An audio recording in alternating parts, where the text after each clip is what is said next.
You're new here. Second day on the job, right?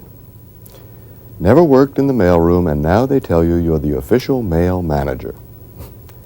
Guess you're on information overload with all the equipment they want you to manage. Well, don't expect your employees to tell you what to do. They figure you're the boss. Oh, sorry, guess you wonder who I am. I'm your postage meter. But I'm not just another gadget to manage, like them. They expect you to learn about them by reading manuals and regulations. I'm going to tell you one-on-one some things you need to know to work well with me. I make your mailing operation more efficient and cost-effective. I save you time and money. With me here, your people don't have to lick and stick stamps. I print the date and postage on your mail.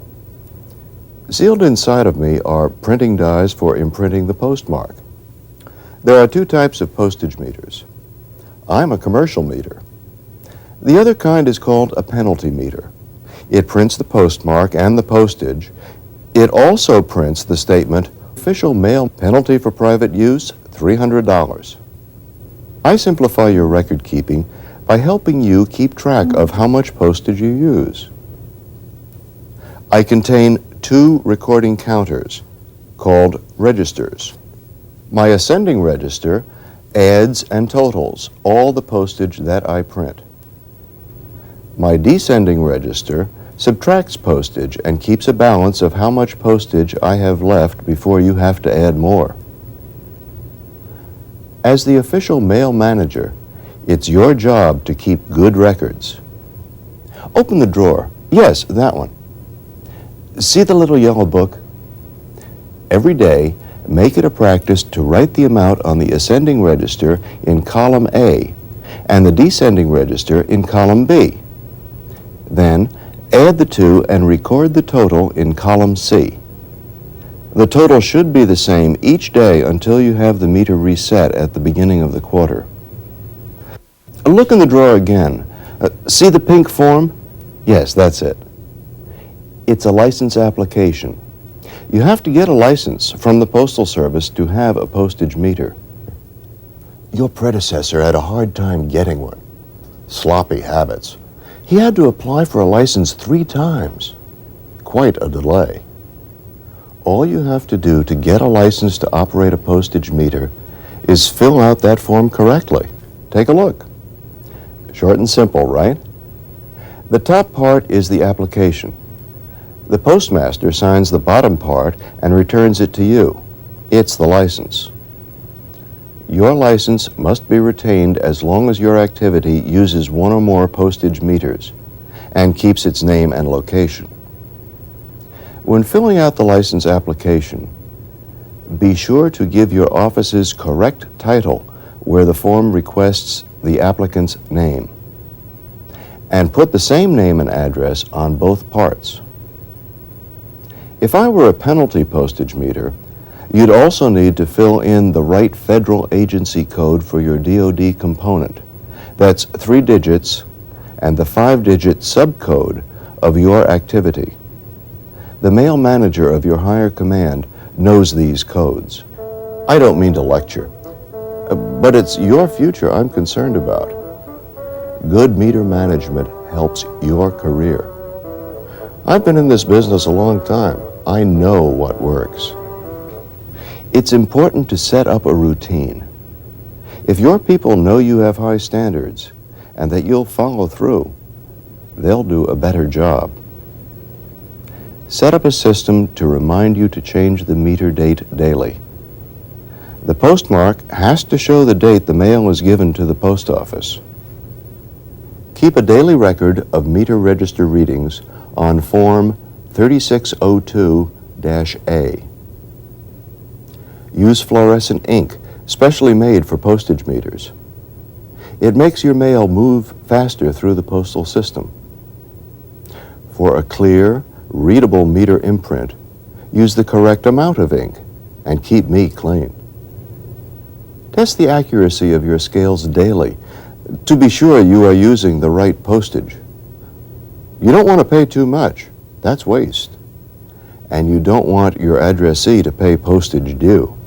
That's embarrassing and causes delays. Before you meter the mail, be sure your letters are right side up with the addresses facing the same direction. This saves time and money. If you mail large quantities of letters, obtain letter trays from the Postal Service. This will make your work area neater and speed mail processing. For faster delivery, mail early in the day. It helps to know your post office's mail transportation schedule. I know it's getting late, but there are some important things you need to know before you leave. It's your job to make sure I'm not misused. Unfortunately, some folks try to use me for unofficial business. You're responsible for seeing that I'm used correctly for official business only. Every day you should lock me up overnight and on weekends and holidays. And at least once a week, check all your outgoing mail carefully after it's been metered. Make sure the right amounts of postage have been applied and that postage has been put on official business only. If your people know you check outgoing metered mail, they won't be tempted to abuse me. Well, time to lock me up for the night.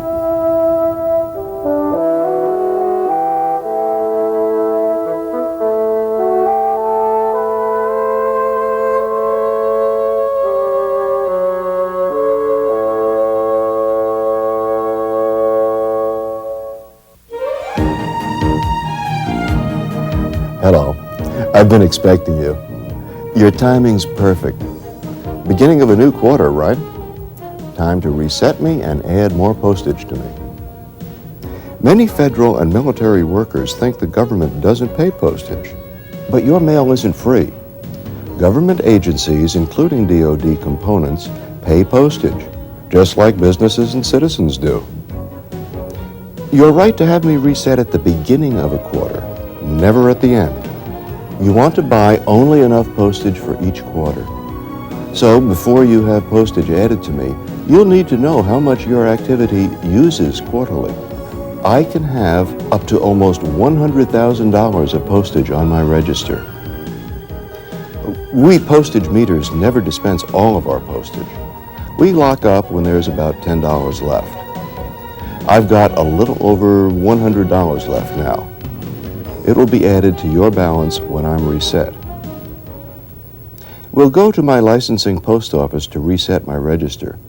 Since I'm a commercial meter, you pay right there, by cash or check. If your activity has an advance deposit trust account, the Postal Service will deduct your postage from the account. These accounts are not authorized at military post offices. In certain areas, you can pay to have a Postal Service worker reset the postage meter right in your office. If I were a penalty meter, you could also have me reset remotely by telephone and charge the postage to your DoD account. Morning, from the Defense Post Office. I need to get $10,000 on the machine.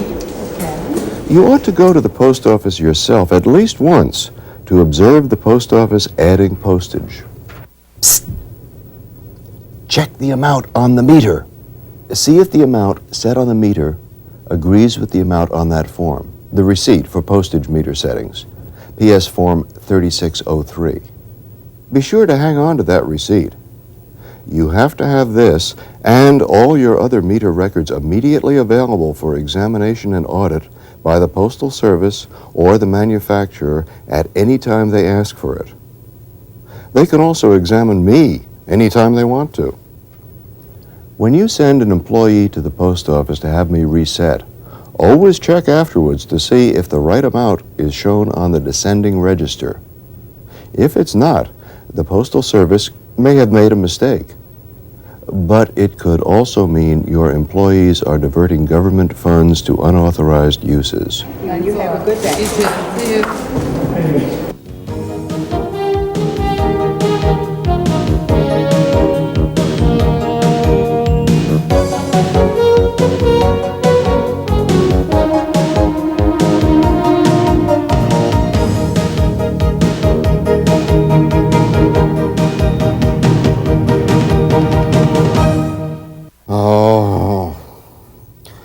don't feel well at all. I think I need my registers checked. No, don't do that. It's against the law to tamper with me in any way. Call my manufacturer. You know, I don't belong to the government. Your activity leases me. Only a few manufacturers are licensed to make and lease postage meters. My lease includes maintenance. Always call the manufacturer's representative when I have problems. If you want to troubleshoot, check to see if the postage on the scale matches meter postage. If it doesn't, I might be broken. Disconnect me from the scale. Now see if I print correct postage when operated manually. If I check out, the problem is not me. It's something else. Another item to check is column C in your record of meter register readings book. That number should never change between meter resettings. If it does, that's a sure sign I'm sick. I thought so. I felt so bad lately, sometimes I'm not even sure what day it is. Time to call the manufacturer. They'll send a representative. Don't be upset. After all, I'm only a machine. My parts wear out. Anyway, I've been on the job for many years. It's way past time for me to need repairs. The manufacturer's rep will go with us to the post office to check me out of service. I've still got postage left. It's your responsibility to make sure the post office gives you credit for it. I've enjoyed our little talks. Before I go, let's review a few management tips. Get a license. Use today's date. Use the right postage. Keep your scales balanced. Use fluorescent ink. Have a clear impression. Use a letter tray. Face the mail in one direction. Mail early. Secure your meter when it's not being used. Check your outgoing mail weekly after it's been metered. And be sure that postage has been applied only to items of official business. If you remember what I've taught you, your mailing will be smooth and efficient, and you'll earn a reputation as a good mail manager. You know, my replacement meter may not be much of a talker. He could turn out to be the silent type. So if you need more information, consult the DoD Official Mail Manual, DoD 4525.8M, the U.S. Postal Service Domestic Mail Manual, your local post office, or your meter manufacturer's representative.